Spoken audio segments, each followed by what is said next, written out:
Thank you all very much. I want to thank the deans that are here, the professors, all of the students. I really appreciate it. You have an amazing program here. I'll be taking the good word about this program out to all my colleagues. So, how many of you were at the public lecture? Good. I'm very glad. The reason I'm glad is you see that we have a fun side, because that was the fun lecture. This is the more serious lecture.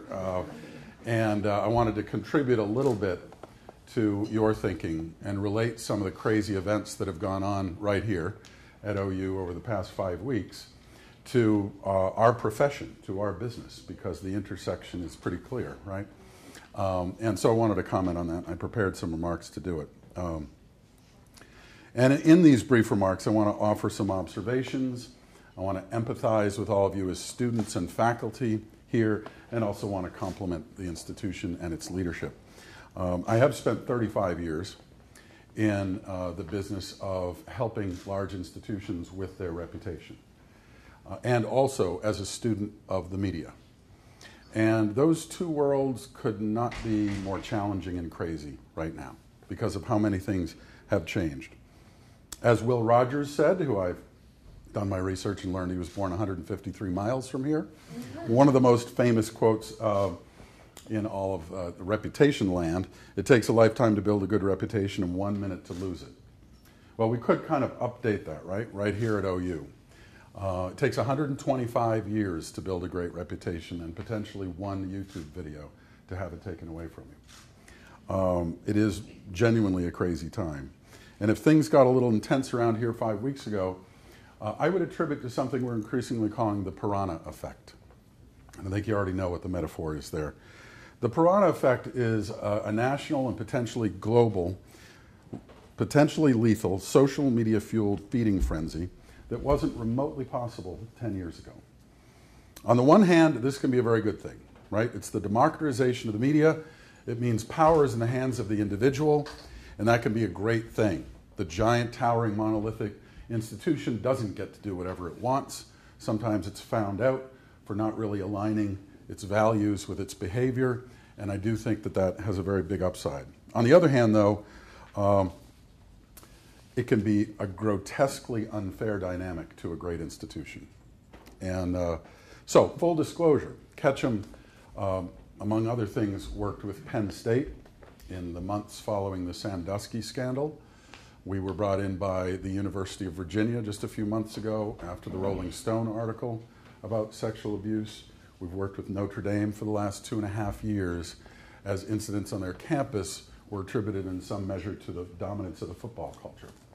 And so we've been watching this dynamic of great academic institutions finding themselves in the middle of something that really is fueled by the dramatic changes in the multi-channel media that we have around us today.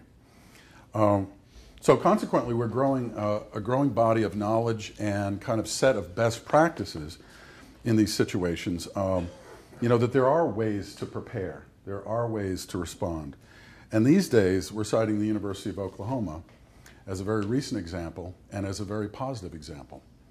Now, I know that the pain of this period is still very raw and that there are still parts of this that can be debated. But I had our analytics folks. We have at Ketchum what I call big ears. We can listen to just about anything.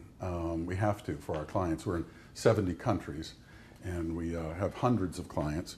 So I had them turn up the big ears and do the analytics on your situation. On March 9th, 13,000 sources ran the OU fraternity video story. Now, a source can be the New York Times. It could be CNN. It could also be David tweeting to his 5,000 followers. So keep that in the right perspective. Those sources generated 398 million potential views of the fraternity chant story on that day alone. The next day, March 10th, the story had a reach of 324 million potential views. We call them potential views because because a story goes to the 3.1 million readers of the online edition of USA Today doesn't mean they all opened it and read it, right? Just because a tweet goes to hundreds of people doesn't mean they opened the link. But a reach of nearly 400 million is a lot. In our business, in a day, that's a lot.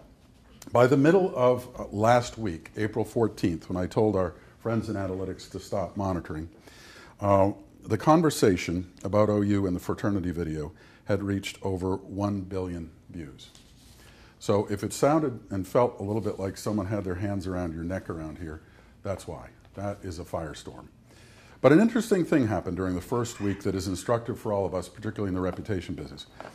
We all know the unfair dynamic is that if your reputation is splashed across the front page of the paper for something negative and scandalous, the recovery never gets the same amount of coverage, right? Whatever good you did to respond is buried on page 6. But this situation was a little different. The curve was the same. We call it a hockey stick. Huge spike, and then it goes down, and then it goes out like the long end of a hockey stick. 1 week after your story broke, reach had dropped by more than 98%, down to less than 6 million a day by March 16th, and decreasing significantly after that, the hockey stick, right? But what if so that's the unfair thing. If you do your response over here, no one sees it. But what if your response is so fast that it occurs when all of the eyes of the world are actually still watching you? And that's what happened here.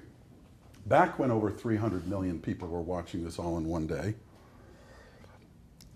this institution responded decisively. It took guts, and I would suggest a certain leap of faith to do it. You see, the best advice that we can give institutions and leaders today is to use the time you have now to put you in a position to weather such a crazy storm, which unfortunately is going to become much more frequent in the near future. This is not going to be rare. This is going to be commonplace. And you just need to ask a few police departments around the United States, including one 120 miles from here, about that dynamic. So how do you put yourself in a better position to handle this?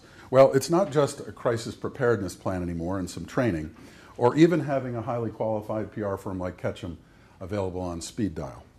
It's actually much more difficult and much more substantial than that. We like to call it mind the gap.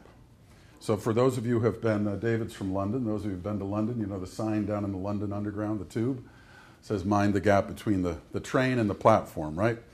Well, to us, that's a pretty important sign in the reputation business. It means mind the gap between your actions and your words, between your behavior and your values, between the brand you say you are and the brand that you actually are in your daily behavior.